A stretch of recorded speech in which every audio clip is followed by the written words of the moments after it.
Fringe elements, people for whom something has gone terribly wrong in their lives. It's not about the food, it's about the people. There's not really rules, just so much to set a guideline. Bugs Bunny over here pulling a beer out from behind your back. Hey, It's like a magic trick. I'm a wizard. I don't have to like you, but I can still respect you. You think your food is made with love? It's not. I bet, how dare you stand when he wants to truck orders. Dude, baby cow is delicious. My moral compass is real loose. I don't care. Yeah, they're not old enough to form any lasting memories. It's fine. Lost the vegans and the vegetarians on that one. There's this 7-Eleven. Wow, could that story start any more racist?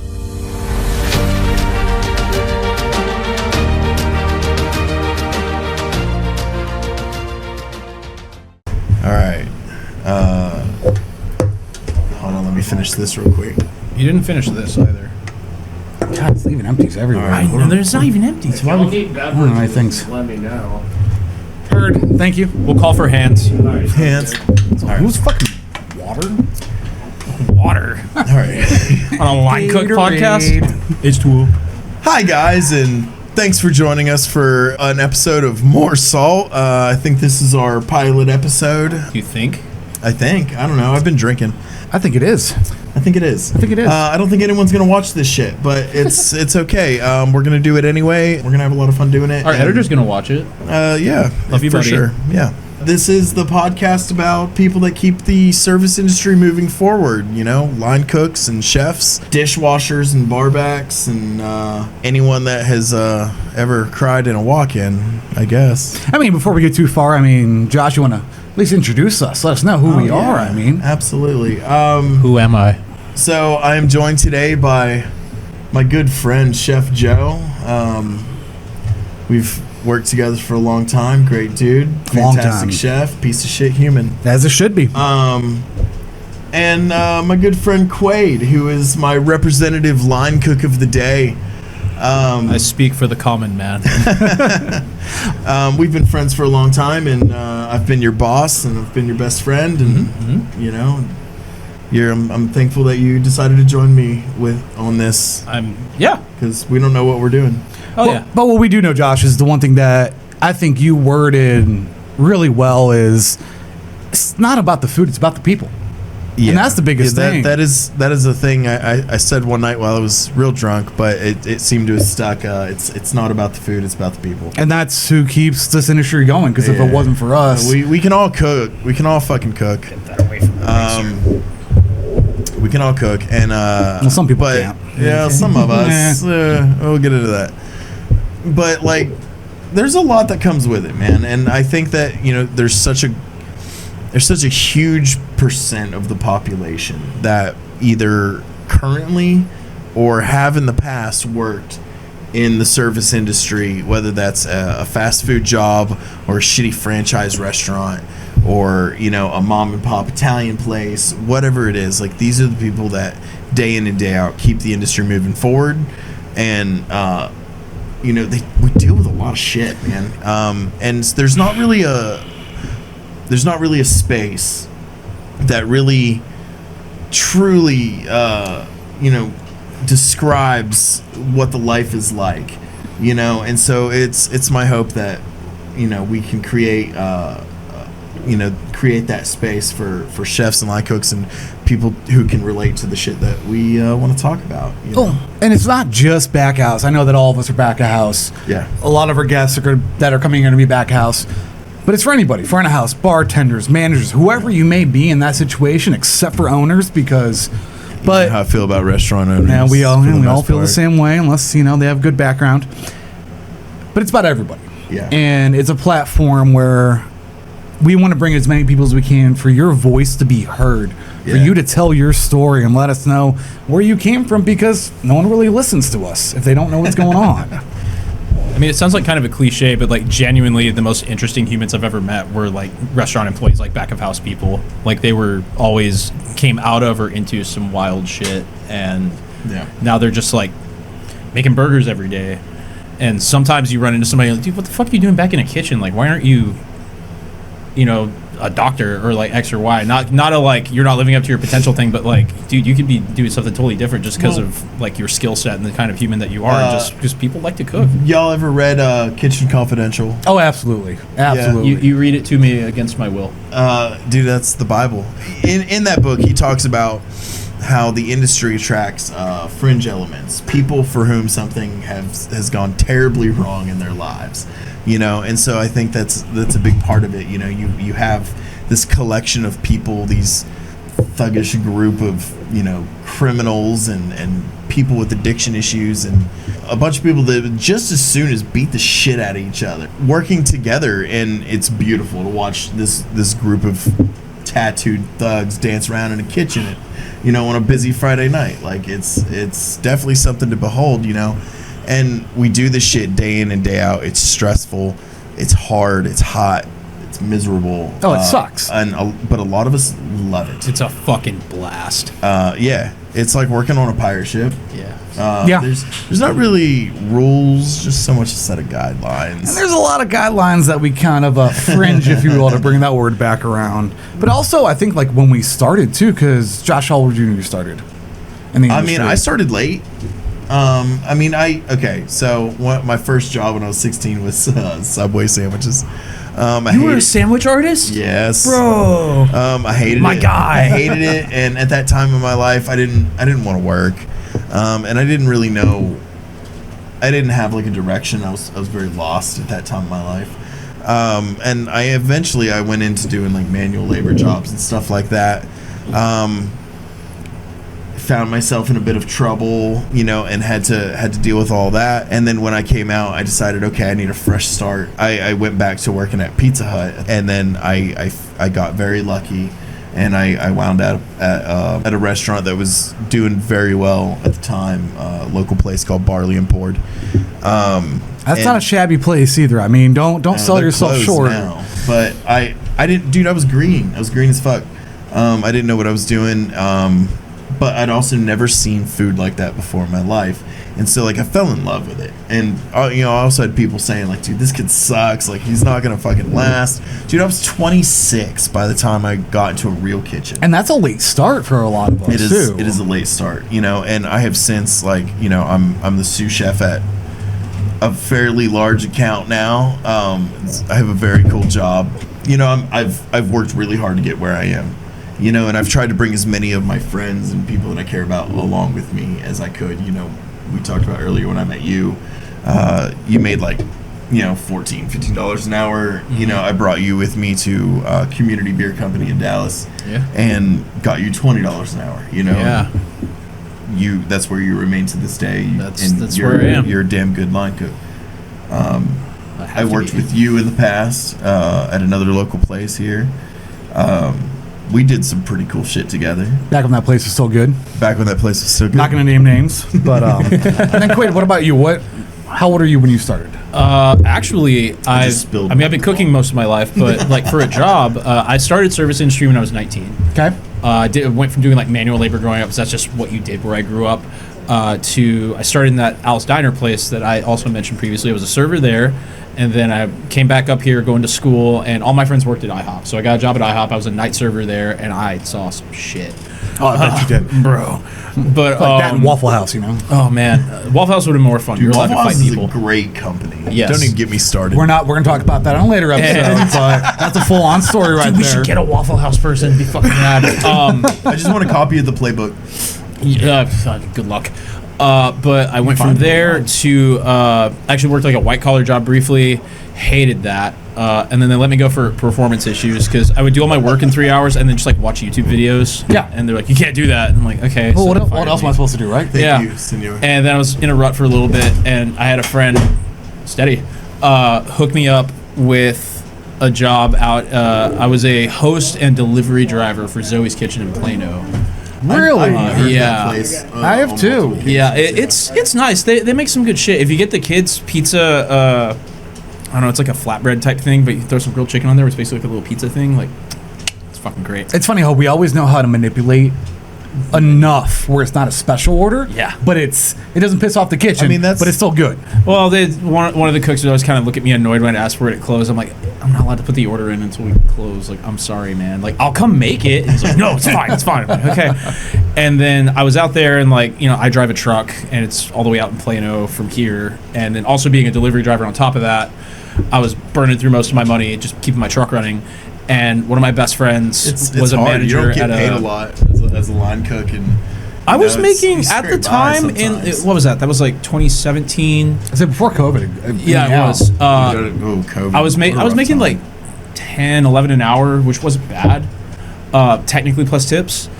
And a lot of the deliveries were to like big corporate like caterings and stuff. And so like they would normally actually tip me pretty well. I'd get like $40-$50. Hey, that's cash in your pocket too. Yeah.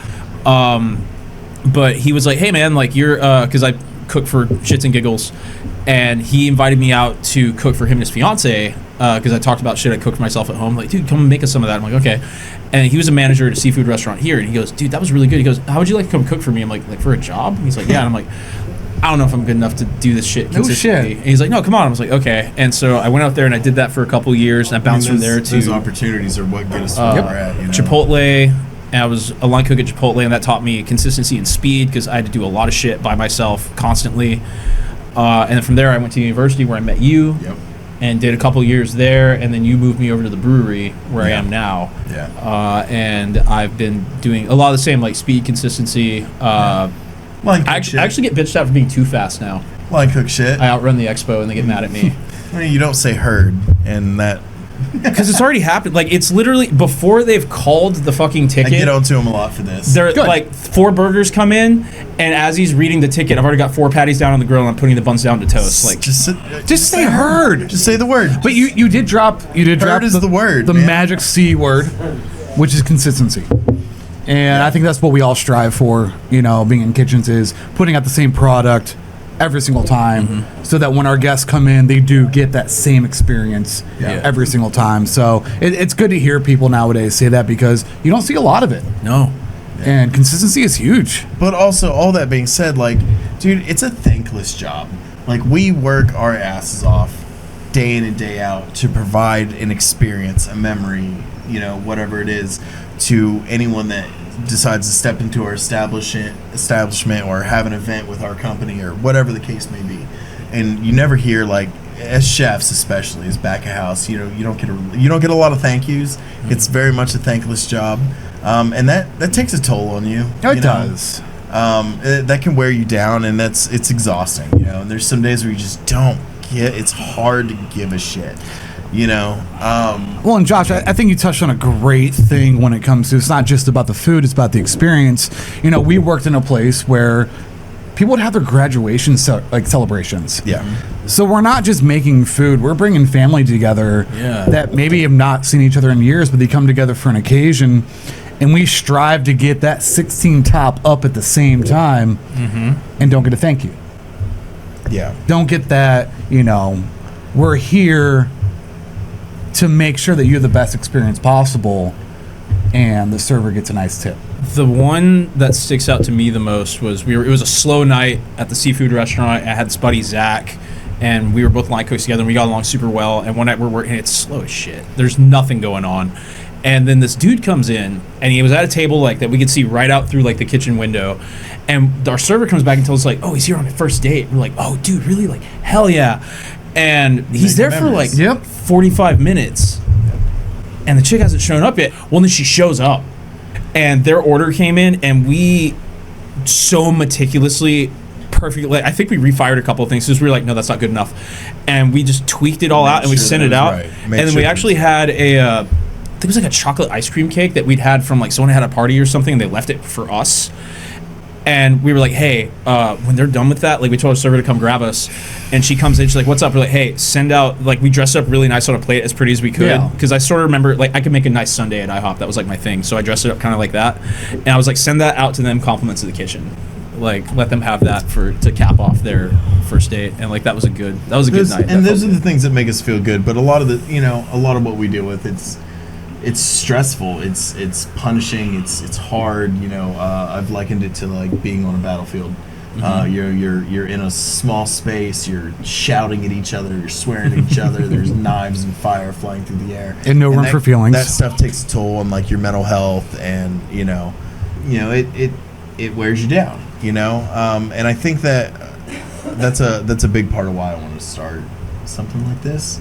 I think that there's a massive lack of representation for people in this industry, which is crazy considering how many of us there are. I mean, I don't know what the percentage of people in the United States work in some form or fashion of the industry. I'd be willing to place my bet and say it's probably like fucking 20 or 30%, which is I would say higher than that, actually. I'm not, I'd be interested to see those statistics, honestly. Pull those up later. Or someone in the comments just wants to drop what the stats are. That'd be even better. So, and coming back around to, the thanklessness, and this is why I said yes to this podcast, is because who are we? We're not really anybody. We're a bunch of cooks. We're a bunch of hooligans that do what we do. I have no James Beard Awards, nor do I have any Michelin stars. But, I came here because a lot of it was the mental health issues. Yeah. A lot of it is being able to come together and kind of just trauma bond, if you will. And that's why I was so happy that you want to start this podcast for us to get our voice out there so that our viewers, our listeners. And maybe let people know, like, hey, when you go out and it's late at night and you order some dumb shit and it takes just a little too long, maybe don't be an asshole to the people making your food. We're doing our best.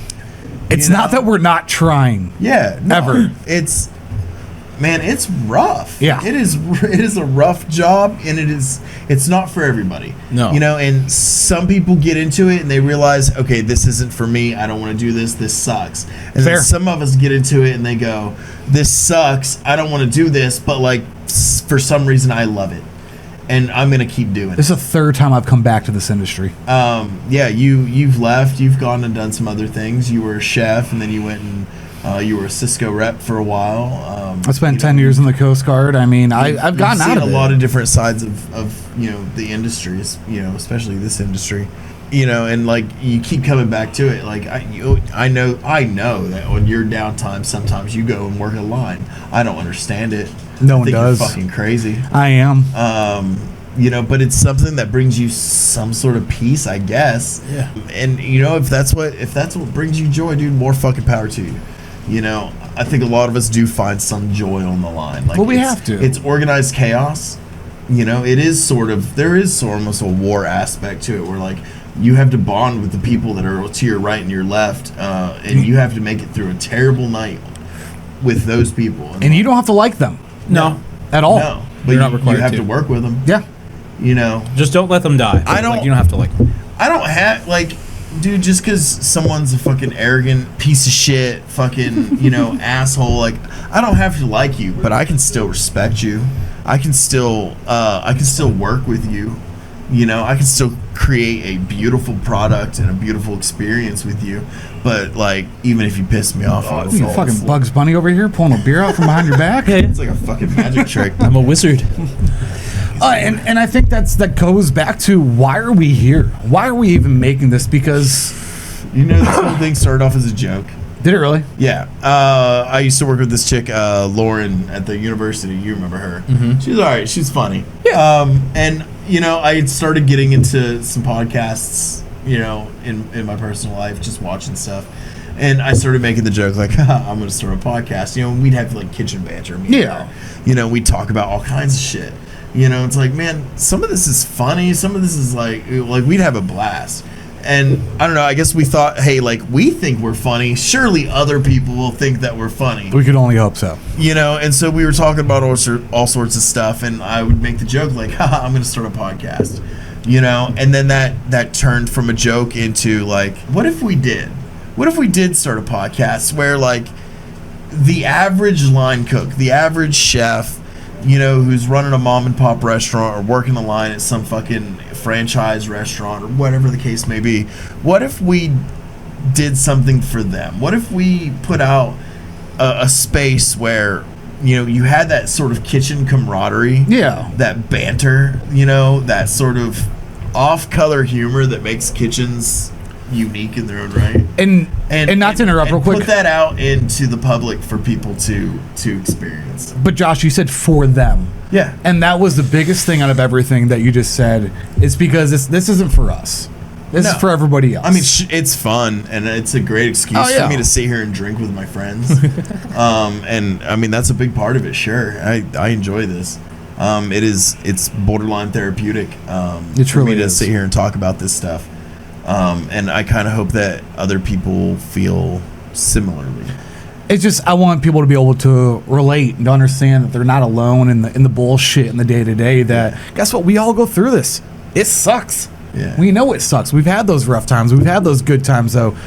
But we've also, I mean, we worked together how many years ago? It's Been about what? 4, 5, 6, Long than that, about 6 years. something like that. Yeah, I've been with Compass for about 5 years. Yeah. I think now. But I'm still sitting right It here. brought you back. Yeah, dude, I do that. Okay, yeah, I'll tell that story real quick. Yeah, I Compass is one of the big three. There's Compass, Sodexo, and Aramark. Okay. And there's a multitude of companies underneath each of those. And I won't go into too much detail, but I worked for one of those little companies under that umbrella of Compass.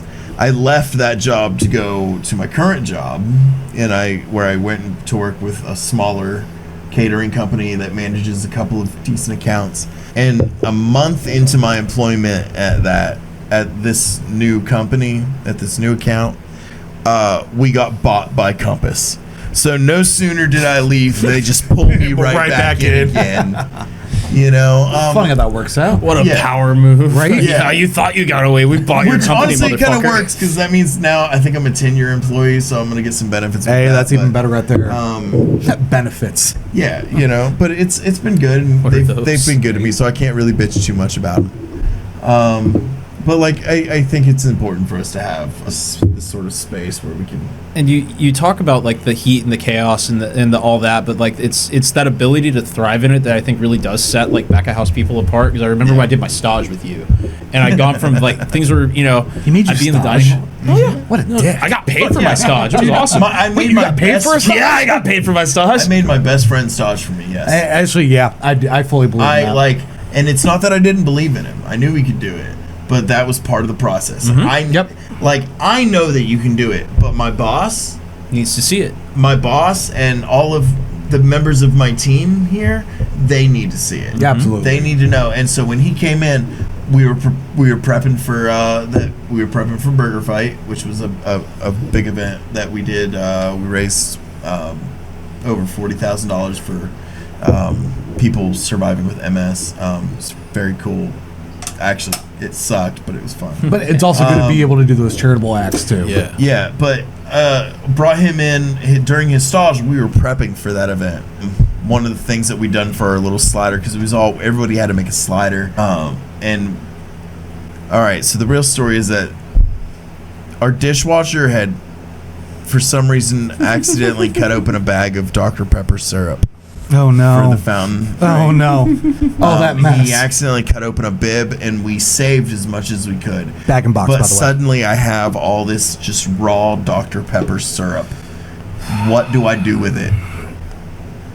Naturally, I make barbecue sauce. Well, as you should. I mean, what else are you gonna do with it? And Of course. so I made a barbecue sauce. I put some time and effort into this recipe. It was very good. Time with an H, without an H. I batched it out. I batched out my recipe, and I figured out, okay, this is what I need for a full batch of this. And that day he was staging, and I said, "Here's a recipe. Go make that." And he said, "Yes, chef." And he fucked off into the back of the kitchen. And he made me my barbecue sauce. And how did it turn out? Great. Good. You did Yeah, a job it and you was did fantastic. Yeah, yeah. it. That's all I got to do. Yeah. And then they that's got a all I little needed. busy on the line, and I jumped in and helped. I actually, And- I'd told Jen that I was like, dude, give him $18 an hour, and Jen said, I'm gonna give him 20, and I No said, shit. Yeah. okay, because he'd done. Well, a because he told me to fantastic ask job. for 19, because like they start you at 18. See, ask for 19. And I was like, is that all right to ask for? She said, how do you feel about 20? And I was like, Yeah. A little stoked, but yeah, and but we were in. For a young client cook, that's a huge fucking step. it really is. It was a fucking $5 pay bump. It was great. I can afford to be alive now, kind of. But like during like the chaos of the Russian shit, Josh turns to me at one point and he goes, "You missed this shit, didn't you?" And I was like, "Oh yeah." you know, and then you know, me putting my time in there like a year later. I'd been there for about a year. I had a friend who got hired on, and she was kind of new, but at one point she kind of like noticed some of the eccentricities of our coworkers. Yep. And she's definitely one to talk. She's got her own stuff going on, but she looks at me and she goes, "That chick's kind of a little kooky, huh?" And I looked at her and I was like, "Dude, we do this shit for a living. None of us are fucking mentally stable. No, like, no, we're all a little you can't weird in thrive our in this own way. environment, and like normal people do not thrive in food service unless it's like heavily regimented and regulated. But outside of that, like they can't fucking cut it. Unfortunately, they just can't handle the chaos. It's not for everybody. Not everybody's built for this shit. I've watched people fold under the pressure. I've watched people break down in tears. I've broken down in tears working this fucking job, and I love it. You know, I've had moments. Ooh, I've lost my shit. Yeah. You know, just a little bit. This job, this industry, this job, it will push you to those limits. You know, like. I've done some pretty terrible. Like, I'm not proud of everything. But I that wouldn't I've say done terrible though. I mean, in my outbursts that this job has given me. But this industry has changed too, because if you look at, you know, coming from, you know, I started in early 2000s. Yeah. And I've been told you're right not out of the Coast Guard? No, it was before. I was still in high school. So I started as a food runner, and the salad and dessert guy didn't show up. So since I knew the menu, I got thrown over, and that was the downfall. Yeah. Because I felt the rush. I felt, you know, the pressure. It was great, and I strive because once you thrive got on through chaos, though, and I love it. You're one of those people. You thrive on chaos. I've seen it. And then we get to those moments where the tickets are clear, and if anyone has ever worked in the industry that is watching this, when you clear a board, it feels good. It feels so good. It feels so so good. Unlike when I've had tickets hanging to the floor before and still going, like, dude. Honestly, like at that is the worst feeling in the world. Oh yeah. Like, if clearing a board is the best feeling in the world, having tickets from your printer to your floor is absolutely the antithesis. That's the worst feeling in the fucking world. You have to finish it. It feels like being the dude sitting on the walls of Helm's Deep. You just look out and you're like, ah, fuck. It's never going to end. But it has to end, and that's the thing is people don't realize that when you come into a restaurant, we have to make your food. Yeah. It doesn't end. It's our job. Yeah. And you think your food is made with love? It's not. Okay, that's one person. I mean, hate that's like one love person. Don't go where he's working, but you know, it's a joke I have with like my front of house with people. Hate. They'll have, because I make like he can definitely vouch for this. I make like very unhinged niche shit, and so my servers will come to me sometimes and be like, "How experimental are you feeling?" And I'm like, "Hit me." And no matter what kind of fucking mood I'm in, if I'm kind of like aggravated, like I'll vent it in a joke because it works. Yeah, but it's good, and that's why it drives you fucking crazy. Because you're like, I want to hate this, but like, why can't you make some real shit? Hummus flatbread with barbecue chicken, goat cheese, and chopped fucking strawberries. Like, what the fuck? Oh, fuck you with that. Really? It's good. I mean, goat cheese and strawberries. Yeah, I get that. Yeah. Okay. Yeah. Whatever. It's surprisingly good. I don't know how I feel about it. My favorite thing to hear is whenever I make something and the person eats it and there's some ingredient or topping, garnish, whatever, that they're like, I never eat this, I don't like this, but on this it's really good. Like, Wanda doesn't like goat cheese, but she had some of that flatbread once because she's like, that looks really good. And she went, I don't like goat cheese, that's fucking good. People that don't like goat cheese don't know what the fuck they're talking about. I got my dad to eat mushrooms in my marinara sauce, and he doesn't eat mushrooms. See, that's just it. People think they don't like things, but it's like, no, you just haven't had it. And the right way. You haven't had it prepared right. Yeah. And that was actually what a master chef and I, like, legit certified, there's said. There's art to it. I mean, you gotta be able to take, you have to be able to look at your raw ingredients and go, how can I manipulate this thing into doing what I want it to do for me, right? There was one time I did a plate. It's like one of the most brightly colored plates I ever did. It was like I think it was like a butternut squash gnocchi. Oh yeah. And I was like, man, I need something that's just like bright and vibrant to like pop on this plate. And so I did a red cabbage and ginger puree that I did a nice little smear on that plate, and it gave it that bright. You do the scoop and push? Fuchsia, yeah. Of course. You know, where gave it that bright pop of color. You know, so it's like, how can that? And that's just one example of like, you know, we're I think we're artists in our own right. You know, we're able to take something like red cabbage and say, how can I turn this into paint? I mean, it's what sets us differential from a baker, if you will, a pastry chef, is we have more of that art form, and I know I'm probably going to get some hate for this, and I apologize. I just don't know how to bake to save my life. I mean, shit, my mom's actually a pastry chef. in Alaska right now, Yeah. as we speak. The gods of baking are cruel and fickle. Oh, and they are because you can't adjust as you go. Yeah, no, And that's the hardest thing. baking's a very specific art form. Truly is. Chefs, we very much like no kings, no gods, no recipes, right? You cook from the heart. You cook by feeling. Like, you know, you throw some shit in, you taste it. You throw some more shit in, you figure it out. You know, My and then sources, I made it the fuck up. If you make something good enough, you write it down. Because if you Oh, don't, you weigh never it. you're never And then you write it ever down. gonna fucking be able to make that again. And that comes back to Quaid. What was that? Consistency. Weird, no, right? he makes me write things down. I have a journal where I write down recipes. Good. And I never did finish that sauce recipe you had me working on because after you left, I just didn't want to fuck with it anymore. Of course not. No. This is why I Oh, used he to pull you leave- into the office and chastise you. He leaves, and all of a sudden, nothing gets done. No, I Weird. know, plenty crazy. got done, As but soon I as the just chef walks away, no. My best friend people don't do their got fucking taken away jobs. from me, and I fucking lost my spark briefly. But it's fine because now it's back. I've been making my fucking marinara sauce from scratch. I roasted the tomatoes like you told me to. Yeah. Didn't help the color any because those aromas just come out kind of orange. Roast them longer, higher heat. Okay, Throw them on the grill. I did. Fucking char them bitches black. Okay. Dude, I yeah. normally boil them to peel them. Fuck It's just that. No. faster. You X them on the bottom. Put them on the grill. Char those tomatoes till they're black, and then Yeah. just throw them into a Cambro and blend them up. But I Josh, peeled them by hand. we're starting to sound like a cooking podcast, and that's not what we're here for. I know. Look, We're here for the people. We're the sorry. man of the people, all right? yeah, We're here but for their look, voice. if I've got to give some lessons, I got to give some lessons. That's also right? very Like, true. You know, This is my fault. we, you know, but we care about the food that we make. That's a big part of it. You know. Yeah. Yes, this is about the people, but And we talk You know. shit. Like, we can be negative. You know, we have that really if dark you sense make of some humor. garbage food, I'm gonna fucking tell you. And I'm going to throw it out if it's Yeah. unfixable. I've thrown just entire plates in the trash. Like, fuck this whole plate. Mhm. I'll pay for a new plate. Because I don't I've know. been there. Oh, I've been there. Or it's like someone make a soup and you taste, you're like, I can't even fix this Yeah. shit. Yeah.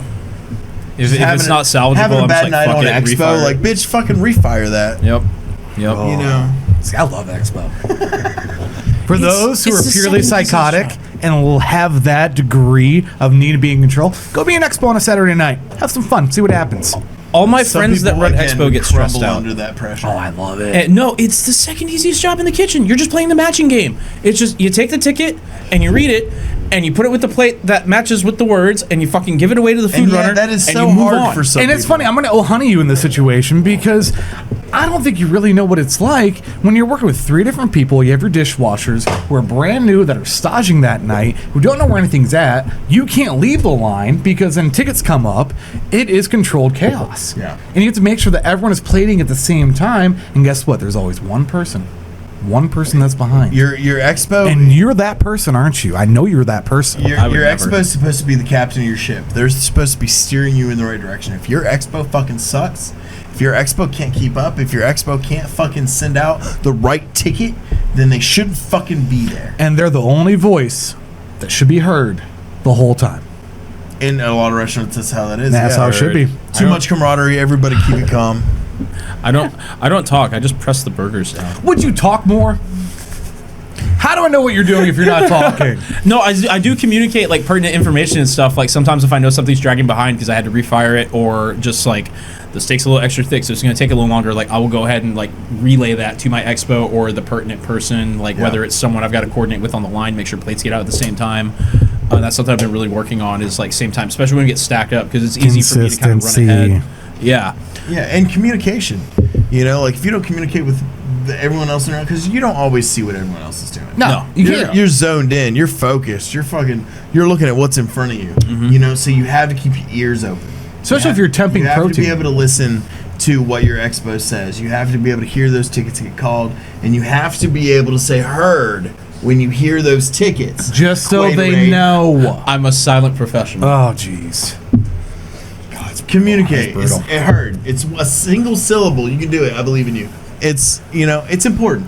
And honestly, I think everybody My- should my one use expo- kitchen terms. Like I go to the grocery store. You say and corner?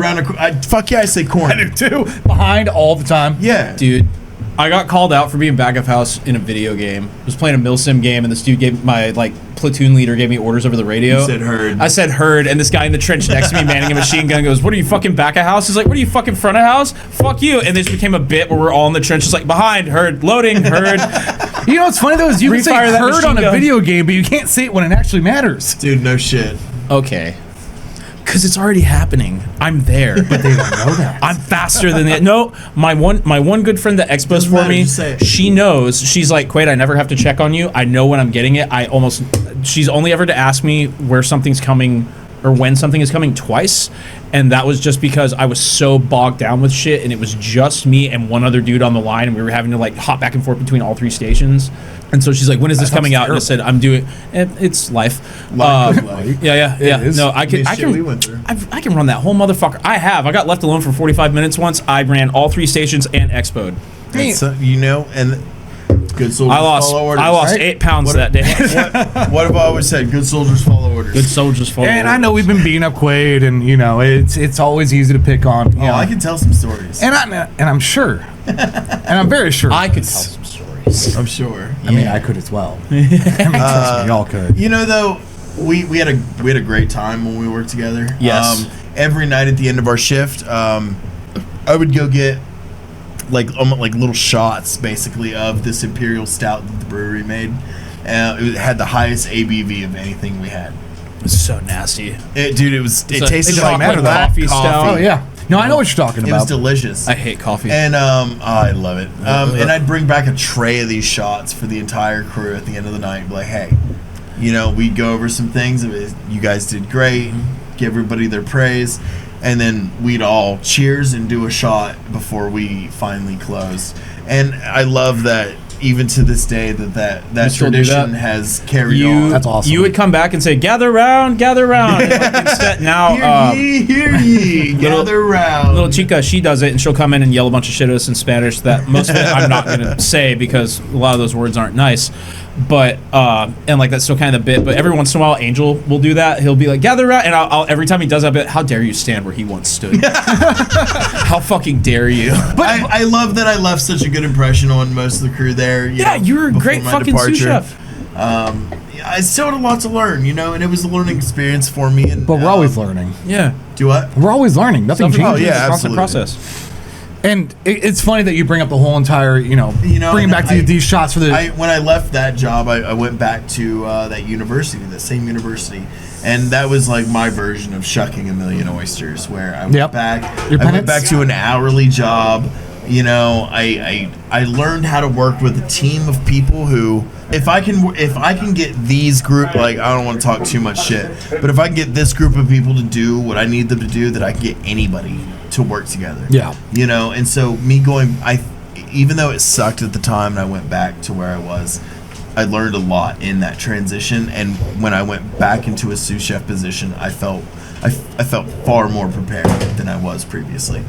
And I will say this. The girl that I was dating at the time, every single time she came in for brunch, she stood at the bar. I would always make her something special. But every single time before she left, she bought a round of shots for the kitchen. And it wasn't take them right now, because we're always in the middle, but at the end of your shift, you already had a shot waiting for you.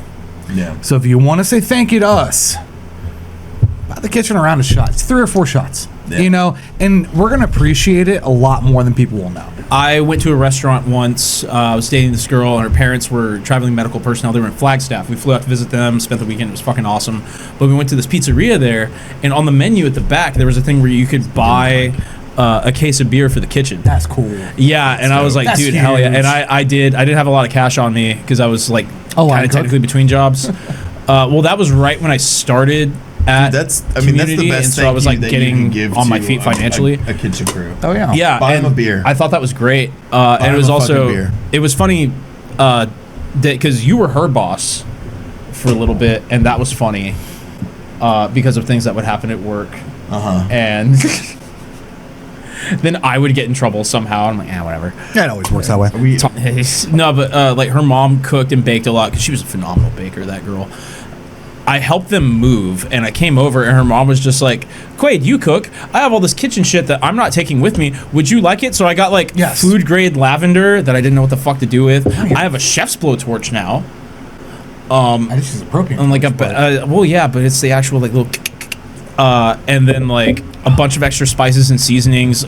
But it's, I don't know, being a cook is like kind of a weird experience sometimes, because just people are like, this is what you do for a living? I'm like, yeah, and then they just give you, like, my mom travels the world and she just brings me ingredients from all over the world. That's real. I mean, same. Apparently, I have banana ketchup from Brazil that she's supposed to sound give like me. Brazil thing, yeah. Yeah, yep, yeah, have that. It is. What the fuck? I've had banana liqueur when I was in Alaska. Talk about a weird experience. I was cooking in Alaska for a couple weeks. One of the guides went to Brazil, brought back a banana liquor. So when he brought up the ketchup, reminded me of that. Yeah. So I guess that's kind of one of the things that people don't realize is that we get gifted weird things. Yeah. I'm lucky that I'm in the position where, like, if I want something weird, I can just order it, you know? And then if my boss asks me, like, why did you order rack of lamb? I can be like, R&D. Yeah. Obviously. We're trying to boost our profit margin. You know, whatever it is. You know, I made a Is this a smoked ice cream? I did do a smoked ice cream. Yeah. That was You very told me good. about that, yeah. I also Yep. did a chai tea ice cream. That sounds delicious. That was very, very good. You know, and so my boss is like, why did y'all order a giant bag of high quality chai tea? And we're like, R&D. You know, no, I just wanted to make ice cream. So for those of the people out there that actually do see this episode, because I'm actually kind of curious, the one ingredient, see this shit. and they're not going to, but that's fine. I'm still going to throw this out there. But I still want to know that one thing you ordered that your boss would have killed you for. Yeah, you still had some fun with it. Yeah. They won't let me near the fucking order. And I Veal would never. tenderloin. Oof. No, that's not true. I've done a couple of truck orders. Dude, baby cow is delicious. I It don't is care so what anyone good. says. I love baby cow. And I know it's terrible, and I know the give way a they're treated is fuck. terrible, but it tastes delicious. My moral compass is real loose. I don't care. If it tastes good, I'm down. Yeah, they're not old enough to form any lasting memories. It's fine. And yep, and there's the hate. I think that There it goes right there. Lost the vegans and the vegetarians on that one. You know, Fuck 'em. dude, fucking vegans and vegetarians. Oh my god, Don't get me started on gluten free on top of that. bro. How do I want to word this? Me and Anthony, who he'll be on with us. You guys at will some see one point. day. He's my Great boss guy. and another one of my just closest friends. And there's a woman. I'm not gonna name her. She is a Plates. I guess you could call her a socialite, right? Okay. She's a very wealthy woman. She has a lot of influence in the city that I work in. Well to do. If I said wealthy white woman, she's exactly what you picture in your brain, right? Okay. Right. We did a tasting for this woman. I'm actually retelling this story. I actually was not present for this, if I'm being completely honest. But I got to hear the story, and it's hilarious, and so I'm going to tell it. We do this tasting, beautiful tasting. I don't remember what the menu was, if I'm being honest. She really liked everything on the menu, whatever. Our boss, who I guess she would be like the director of food and beverage, Okay. I think is her official title. She's our boss, right? She's above us. She asks this woman questions, comments, concerns. What about vegan or vegetarian options? To which she replies, those people. I'm not upset at that response, but at the same time, do you realize how extra we have to be because of that? Yeah, I mean, I can make some great, like, honestly, if you want me to make a vegetarian or vegan dish, I'm going to cook Indian cuisine, and it's going to be fantastic. It's gonna be great. Because And you better love it. Dude, there's no we- processed shit in it. We did an Indian buffet. It's one of the Gotta new get menus. hands. Hands. Hands. Montucky. Hands. Hands, please. How many? 3, please. 3 all day. please. Yes. 3 all day. Can I fucking get awesome. a White Claw, actually? 2 Montucky, 1 White Claw all day. Best fucking job I ever had. Best job Heard. I've ever had. Cal, what was I talking about? Vegans being Oh, extra. vegans. being Fucking vegans. vegans. Thank you. Thank you. Ooh. We did this Indian buffet. Thank you, ma'am. We did this Indian buffet. Made some really good food. Made some pakora. Did, of course, butter chicken, Nice white butter rice. chicken. Did some really good. Did some gobi Mongolian, There it goes. which is it's like lightly battered and fried cauliflower. Oh my fucking Sounds God. delicious. Yeah. Made some very traditional Indian food, right? Badass buffet. They loved it. I guess Anthony had taken some of that food. There's this 7-Eleven. This is. Look, Wow, could that story start any more racist than stop. we have Indian No, food and no we brought it slurs. 7-Eleven? No slurs. I No, want to see where this is goes. story. Wait. Yeah. All right, so there's this 7-Eleven up the street from our workplace that we always go to. We pop in there for fucking monsters galore. Actually, I and know which one you're cigarettes. talking about. They're actually really great. People, too. They're so But nice. there's this dude in there, Indian guy, very nice, love him to death. He recognizes every time we come in because we have the embroidery on our Right. coats and stuff. He knows who we are. I guess Anthony dropped off some of the leftover Indian food from this buffet that we did, and I went in there one day, and he's like, "Oh, hey, you work there too? Your buddy, your friend, he dropped off some stuff the other day," and I was like, "Yeah," and he's like, "Yeah, it was like this, that, and the other thing." It was like butter chicken samosas Right. and some of that pakora, and he was like, I was like, "Yeah, that's awesome, man." I was like, like, what did you think? And he was like, "If I didn't know any better, I'd never know that you guys were white." no I was like, shit. "That is probably That is the biggest compliment. That's the best compliment Yes. you can give me as a chef. You tell me I Dude, cook authentic Indian Yes. food that well. Thank you." Or it reminds you of Thank home. I need that. Yeah. And it's like, dude, that's a good feeling. Hence why we say we try, because we Dude, care. I really do. That's a huge I compliment. do. Oh man. And I know you guys love out this there know shit. that feeling too. Like it's not. I could not find a better feeling than if I make something that I'm trying to be authentic. I mean, it's an act of service. Yeah. It is. It's an act of exactly service, what it plain and is. simple. I'm taking my time and my effort on my day Yeah. to bring you a warm meal, which It feels good to put that look, that smile on somebody's face. Oh, yeah. And see that look of like, holy shit, this is delicious. On a What the blend fuck? of like both topics of the like bring a hot meal to someone, bring a smile to their face, and also vegans. I had same time. Yeah. I had this really good friend. We used to do a lot of like running around and drinking back in my like hoodlum days. Very tall goth chick server, and she was selectively vegan because she worked at Aldi. And so, like, being vegan's expensive, especially if you're only buying your shit from Aldi. and very chemically induced. Yeah. And she was a server, so she didn't eat a lot. We'd be out drinking. And she would come over to my place all the time. We'd hang out. We'd watch the same animes and stuff. And she'd bring wine, which, like, my head, but, like, whatever, it's free. And I'll teach you one day. it all tastes like bad grapes. I'll teach you one day. I would just turn to her and be like, my guy, when's the last time you had a hot meal? And there, being the selectively vegan thing, like, I'd be driving her home. And there'd be nights where she's like, I really want to eat. And I'm like, okay, well, where can I get? She's like, I'm not being vegan tonight. Take me to Whataburger. I'm like, okay, heard. And we go to Whataburger. Nobody And so wants to be vegan. she comes over one time, and I'll remember this so specifically. It's so funny because I hunt, so I have venison in my fridge. Oh, backstrap. Oh, yeah. Oh, so good. Yeah. Dude, chicken fried backstrap with biscuits and gravy. Love There that you shit. go. And I was cooking venison steak and potatoes. And she's watching me cook it, and like I'm doing the potatoes with like olive oil and salt and pepper, butter, blah blah blah. And then I've got the steak going in the other pan, and she looks at me and she goes, "Quay, was this meat ethically sourced?" And I'm like, "What does that mean?" I shot it. I killed it. I skinned it. And she's like, was it Dressed like, it.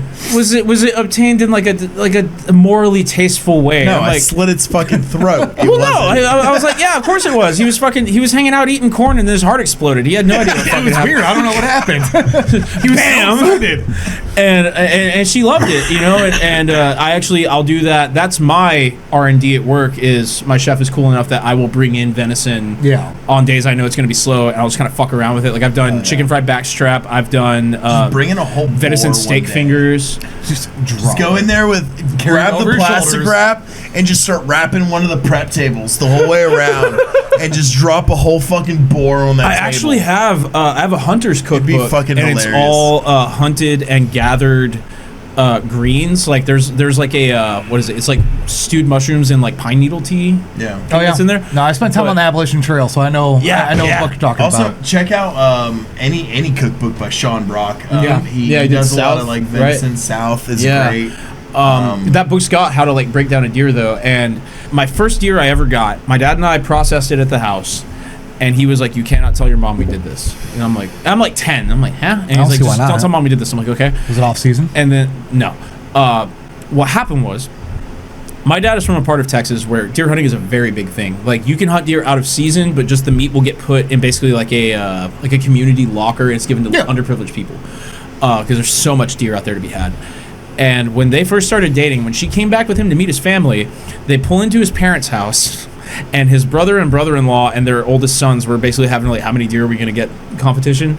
And so there's 4 deer hanging in the parking garage, like the overhead thing, and they walk in the house, and every flat surface has meat being prepped on it, and there were 2 deer carcasses soaking it. For those of you out there who hunt, if you don't know this and you're worried about the gamey taste, or anyone who's new to it, you take your meat and you soak it in 1 part vinegar to 2 parts water for at least 45 minutes. That will remove the gamey taste and tenderize it. Interesting. And and they had them soaking in water and vinegar in the fucking bathtubs. And so she's like permanently traumatized by that. So we just have to take it to a fucking processor. Oh, yeah. But I have been like, Dad, I would like to know how to break it down, like for my job. Breaking down any kind of whole, whether it's fish or deer or It's a skill.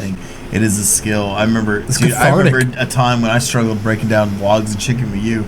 And But you got to start somewhere. yeah. And starting somewhere, kind of like what we're doing right now. Yeah, this is the first. Well, it's the first episode. Yeah, And it feels good. Skipping around a little bit. And we have been, but the thing is that you brought us all together Yeah, for a shared interest to bring to the public so they have a space. And, I want to thank you personally for allowing me to be a part of this. This is huge for me because I can let things off my chest that no one understands. So, Josh, thank you. You know what? This is cheers to you for being the creator of this. And Sluncha. I couldn't be happier sitting here at and this I table mean, with the you. hope is that like we draw in some other people who are similar to us, who feel the same way, who work in the same industry, who have a good story to tell. Like, I want to hear it. I want to hear the stories, hear the bullshit. I'm here for it. And I think that people like us need a space to share Fully agree. that stuff. It's a lot to deal with, and we're super kind of underrepresented. There's not a lot of stuff out there, people see what you see on TV. You see, TV chefs like Gordon Ramsay and stuff, and it's like, dude, that's not like that's something else. That's Michelin star stuff. You've already won. You've won the game. Yeah. We're the ones in these smaller accounts, running trenches. Hospitals and universities and mom and pop restaurants and everything in between. We are the people in the trenches, the boots on the ground, the people making it happen. And I think that it's important to also hear their side of things, And we want to hear that side. Like, that is it's not just we're here because, no, we want to hear that side because everyone's voice does matter. Yeah. Get it out. Let us know. Yeah. I want to know some good stories. I love the stories. Oh, yeah. I love the stories. The stories you guys told me today, I love. So, until then. But yeah, I think that's, we wrap this one up, call it a fucking day. Hey. Here's to the first episode of More Salt. Inaugural episode. Cheers, you guys. Cheers, you guys. Sluncha. Thank you for joining me, and thank you guys for joining me for this episode of More Salt. Tune back with us again, probably in a week, and we'll have another one for you. And we're gonna keep this going for as long as we can. And The chaos has only begun. yeah, dude, this is just a start to something. Hopefully that is great, not just for us, but for anyone that finds us and tunes in. And if you guys do realize that you subscribe, you like, it's 5 seconds out of your life, but it changes our Please lives. subscribe to the channel. Check out some of the stuff that we have going on in the future. Leave us comments so we can be better. We're going to be doing this a lot, I think. This is good for us. I think it's good for you guys. I want to do more of this, and I think people are going to really enjoy what we got going on. So, thanks again for joining us. Stay salty, my friends. Stay salty. Salty.